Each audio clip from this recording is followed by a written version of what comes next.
You're sitting in your car right now, maybe stuck in traffic, maybe coasting down a highway with the AC on full blast. You've got a seatbelt across your chest, airbags in the steering wheel, 2 tons of steel wrapped around you like a cocoon. You barely think about it. But somewhere on that same road, there's someone on a motorcycle with nothing between their body and the asphalt but a leather jacket and a decision they made that morning. And as 2 of those riders pass each other going opposite directions, something strange happens. One of them drops their left hand low, extends 2 fingers toward the ground, and the other one does the same. No words, no eye contact, just a gesture that lasts less than a second between 2 people who have never met and probably never will. So the question is simple. Why do motorcycle riders wave at each other? And what does that tiny gesture actually mean? Here's where most people start. They assume it's just a friendly thing, like neighbors waving from their driveways. But that doesn't explain why it only happens between motorcyclists. You don't see Camry drivers flashing peace signs at other Camrys. You don't see people in red jackets nodding knowingly at strangers in red jackets. Something about riding a motorcycle creates a bond that doesn't exist in almost any other form of daily transportation. The wave itself is usually called the biker wave, or if you want to get specific, the 2-finger wave. Riders drop their left hand off the handlebar and point 2 fingers down toward the road.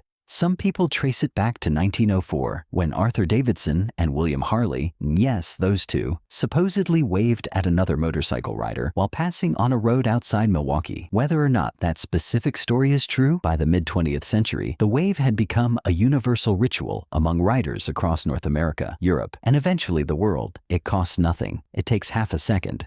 And yet, almost every rider does it. But here's what nobody tells you about why it actually stuck. Riding a motorcycle is one of the last common activities in modern life. The National Highway Traffic Safety Administration reported that in 2022, motorcyclists were roughly 29 times more likely to die in a crash per mile traveled than people in passenger cars. 29 times. You feel the wind trying to rip your hands off the grips. You feel every pebble, every painted line, every patch of oil that a car driver would never even notice. Dr. Marion Berryhill, a neuroscientist at the University of Nevada, Reno, has studied how heightened physical risk changes the way the brain processes group identity. When people share a dangerous experience, their brains begin categorizing fellow participants as in-group almost immediately. The wave isn't just politeness. It's a neurological handshake between 2 brains that both know what it feels like to be this exposed. Think about that for a second. You're hurtling down a 2-lane road at 60 miles per hour, wind hammering your chest, and in a fraction of a moment, you acknowledge a total stranger, not because you know them, but because you know what they're feeling. And this goes deeper than just danger. Motorcycle culture has always carried a specific kind of identity: freedom, rebellion, self-reliance. After World War II, thousands of returning veterans bought surplus military motorcycles and started riding in groups across the American West. The Hollister Riot of 1947 in California, where a motorcycle rally spiraled into chaos, became the basis for Marlon Brando's film The Wild One in 1953. That movie cemented the image of the motorcyclist as an outsider, someone who doesn't quite fit inside the boxes society builds, and outsiders recognize each other. The wave became a signal, not of friendliness, but of mutual recognition. You chose this too. You understand. Here's the part that makes it even more fascinating. The wave has unwritten rules, and riders argue about them constantly. Harley riders and sport bike riders historically didn't always wave at each other. Scooter riders often get ignored entirely. On forums like ADV Rider and Reddit's r/motorcycles, you'll find threads with thousands of comments debating who deserves the wave and who doesn't. It sounds absurd, but what's really happening underneath is a negotiation about belonging. Who counts as one of us? It's the same instinct that drives every tribe,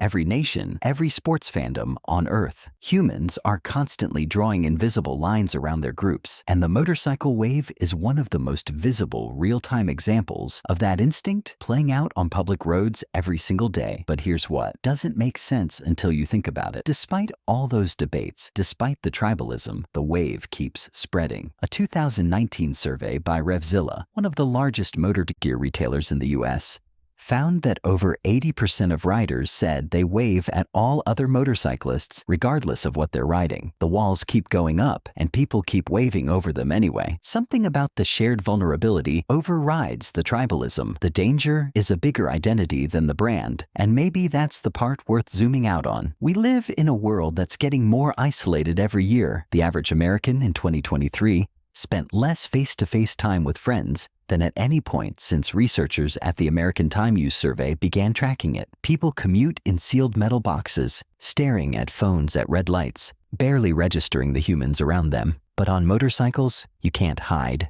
You can't scroll. You can't disappear behind tinted glass. You're out there, exposed, awake, alive. And when another person on two wheels comes toward you, you do something humans almost never do anymore. You acknowledge a stranger for no reason other than the fact that they exist in the same space of risk and freedom that you do. So the next time you're in your car, cocooned in climate control and steel, and you see two riders pass each other on a back road, watch their hands. That tiny gesture, those two fingers pointed at the pavement, carries more weight than it looks like. It's not about motorcycles. It was never really about motorcycles. It's about what happens when people stop hiding from the world and finally see each other.